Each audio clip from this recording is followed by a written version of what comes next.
নমস্কার বন্ধুরা, কেমন আছেন সবাই? আজকের নতুন একটি ভিডিওতে আপনাদের সবাইকে স্বাগত জানাই। আমার যে সমস্ত বন্ধু যে প্রান্ত থেকে দেখছেন, বড়দের জানাই প্রণাম এবং ছোটদের অনেক অনেক ভালোবাসা শুভেচ্ছা জানিয়ে আজকের ভিডিওটি আমি শুরু করছি। তো বন্ধুরা, আপনাদের সবাইকে বলে রাখি, সারাদিনের কাজকর্ম রান্নাবান্নার সাথে ছোট্ট ছোট্ট করে ঘটনা বা গল্প, ঐতিহাসিক ঘটনা আপনাদের সাথে আমি শেয়ার করে থাকি। আজও সেই রকম ছোট্ট একটি গল্প নিয়ে চলে এসেছি।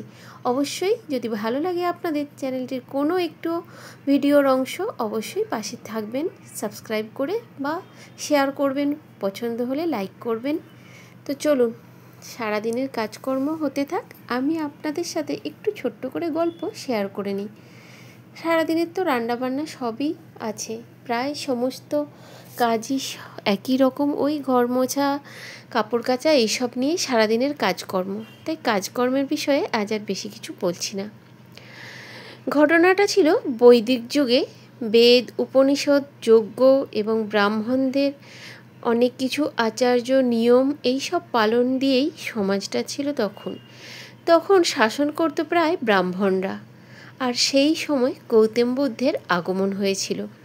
বৈদিক যুগের শেষ পর্যায়ে প্রায় সিদ্ধার্থ গৌতম জন্মগ্রহণ করেছিলেন। পরবর্তীতে অবশ্য গৌতম বুদ্ধ নামেই পরিচিত ছিলেন তিনি। এটি ছিল জন্মের কিছু পরের ঘটনা। এটি ছিল গৌতম বুদ্ধের যজ্ঞের গল্প। ভাদ্রবন নামে একটি গ্রাম ছিল। গ্রামের নামের মতনই জায়গাটা শান্ত, স্নিগ্ধতায় ভরে থাকতো সব সময়। তবে আজ আর সেই গ্রাম শান্ত নেই। চারিদিকে একটা গা ছমছমে হাওয়ার আতাস, ভয়ের আতাস। চারিদিকে ভয়ঙ্কর আভাস তৈরি হয়েছে। কেননা আজ রাজপুরোহিত বাহক শর্মা এক বিশাল যজ্ঞের আয়োজন করেছেন। সেই যজ্ঞের নাম অগ্নিহোত্র যজ্ঞ। উপস্থিত রয়েছেন সেখানে বহু ব্রাহ্মণ, উপস্থিত রাজা প্রসেনজিৎ আর তার সহস্র প্রজাগণ। শাড়ি দিয়ে বাঁধা রয়েছে সাদা ধপধপে গরুগুলো। তারা না থরথরিয়ে কাঁপছে। হঠাৎ পুরোহিত বলে উঠলেন, এই যজ্ঞ করতেই হবে। অগ্নিতুষ্ট না হলে বর্ষা আসবে না, বর্ষা আসলে ফসল ফলবে না। মানে বর্ষা না আসলে ফসল ফলবে না, তাই বলি আমাদের দিতেই হবে। হঠাৎ দূর থেকে এক হাওয়ার ঝলকা মিশে গেল ধুলো কোণায়। সেই ঝলকা হাওয়ার মাঝ থেকে একটি শান্ত মুখ ধীরে ধীরে এগিয়ে আসে। সাথে আরও কিছু সঙ্গী তার সাথে এগিয়ে আসেন। পরনে হলুদ বসন। গ্রামের লোকেরা চমকে উঠে বলেন, ইনি তো সেই যিনি রাজপ্রাসাদ ছেড়ে জ্ঞান লাভের জন্য চলে গিয়েছিলেন।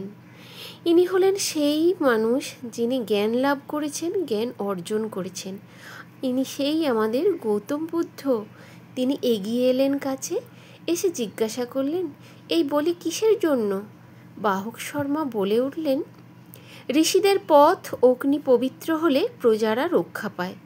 বুদ্ধ শান্তভাবে বললেন, তবে বলো তো, এই পশুগুলোর চোখে যে ভয়, সে কি তোমাদের পুণ্যের প্রতিফলন? গৌতম বুদ্ধ বললেন, আমিও একটি অগ্নিহোত্র জানি, তবে সে যজ্ঞ নয়। সে যজ্ঞ হয় মন ও রাগ দ্বন্দ্ব দগ্ধ করে। তিনি বসে পড়লেন অগ্নিকুণ্ডের পাশে, চোখ বন্ধ করে ধ্যান করলেন। তার এক নিঃশ্বাসে এক ছন্দে বয়ে চলল। লোকেরা স্তব্ধ হয়ে গেল। পুরোহিত বলে উঠলেন, যজ্ঞ বন্ধ হলে দুর্ভিক্ষ আসবে। ঠিক তখনই আকাশ ঘন কালো মেঘে আচ্ছন্ন হয়ে এলো। চারিদিকে তীব্র ঝড় উঠল, কিন্তু অগ্নিকুণ্ড নিভে গেল না, বরং অগ্নিকুণ্ড থেকে এক আলোর রশ্মি চারিদিকে ছড়িয়ে গেল। চারিদিক চোখে ঝলমলে রশ্মি। এক বৃদ্ধ ব্রাহ্মণ চিৎকার করে বলে উঠলেন, আজ অগ্নিদেব নিজেই বেছে নিয়েছে তার যজ্ঞস্থল। সে বলি চায় না, সে আর হিংসে চায় না, সে রক্ত চায় না। গরুগুলো হঠাৎ করেই বাঁধন মুক্ত হয়ে গেল। কোনো এক অদৃশ্য শক্তি মুক্ত করে দিলেন। রাজা হাঁটু গেড়ে বসলেন বুদ্ধের পদস্থলে, মাথা ঠেকালেন বুদ্ধের পায়ে এবং বললেন, আজ আমি বুঝেছি যে হৃদয়ে দয়া নেই, মায়া নেই, সে যজ্ঞ শূন্য। বুদ্ধ উঠে দাঁড়িয়ে বললেন, আগুন সব কিছু জ্বালিয়ে ছারখার করে দিতে পারে, সব কিছু শেষ করে দিতে পারে। আমি চাই তোমার মনের অহংকার, রাগ, হিংসা ওই আগুনে পুড়ে শেষ হয়ে যাক, জ্বলে পুড়ে ছাই হয়ে যাক। সেই থেকে ভাদ্রবন গ্রাম আর কোনো পশু বলি হয় না। ভাদ্রবন এখন শান্ত, স্নিগ্ধ, আগের মতনই মুগ্ধতার সাথে নিজস্ব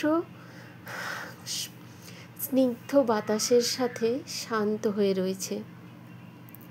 কোনো পশু বলি হয় না, কোনো বলি হয় না। অগ্নিহোত্র সেটা হচ্ছে বাইরের আগুন না, আমাদের মনের ভেতর যে অগ্নি সবসময় দগ্ধ হয়ে জ্বলে, সেই মনের আগুন নেভানোকেই বলা হয় অগ্নিহোত্র যজ্ঞ। যাতে মনের রাগ, অহংকার ধূলিসাৎ হয়ে যায় সেই যুদ্ধের দ্বারা, তো সেই যজ্ঞকেই বলা হয় অগ্নিহোত্র যজ্ঞ। গৌতম বুদ্ধ এবং বৈদিক যুগের এইরকম নানান দ্বন্দ্ব নিয়ে আরও অনেক ছোট বড় গল্প রয়েছে। যদি আপনারা জানতে চান অবশ্যই কমেন্টে শেয়ার করবেন, আমি অবশ্যই আপনাদের শোনাবো সেই ছোট্ট ছোট্ট গল্প, আমাদের না জানা অনেক গল্প কথা। তো এই যে রান্না বান্না হয়েছে, আজ রথের দিন শুক্রবার, সারা দিনটা লাইট বন্ধ, একদম সেই সকাল থেকে লাইট গিয়েছে, আসবে সেই কখন সন্ধেবেলায়। লাইটের কোনো অস্তিত্ব নেই, রান্নাবান্না সব কমপ্লিট, খাওয়া দাওয়ার কারো খিদে নেই, গরমে খেতে ইচ্ছে করছে না। তো সেই জন্য এখন মা ছেলেতে বসেছি এখানে বেবলেট খেলতে। একটু তো সময় কাটানো দরকার বাচ্চাদের সাথে, আমি একটু ওর সাথে ওরই মতো হয়ে খেলতে শুরু করলাম। ওরা এইসব বাচ্চারা খেলে, যদিও আমরা কখনো খেলি না, কিন্তু ওদের সাথে খেললে ওরাও একটু খুশি হয়, সেই জন্য ওদের একটু সময় দেওয়া প্রয়োজন। তাই যতটা সম্ভব পারি ওর সাথে ওর মতো হয়ে একটু খেলার চেষ্টা করি, তাতে ওরা ভরসা পায়, মা বাবার ওপর বিশ্বাস রাখে। কোনো কিছু করলে তখন না বলে করবে না, ঠিক মা বাবাকে জানিয়ে শেয়ার করবে যে মাম্মি এটা করছি, মাম্মি ওটা করছি।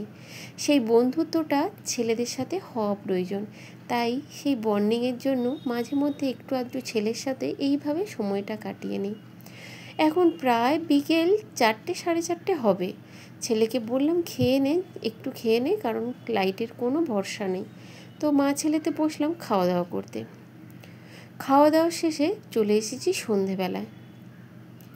ঝড়ঝড়িয়ে পড়ছে বাইরে বৃষ্টি, আর আজ যেহেতু রথ ছিল তাই বাইরে থেকে একটু জিলিপি নিয়ে এসেছি।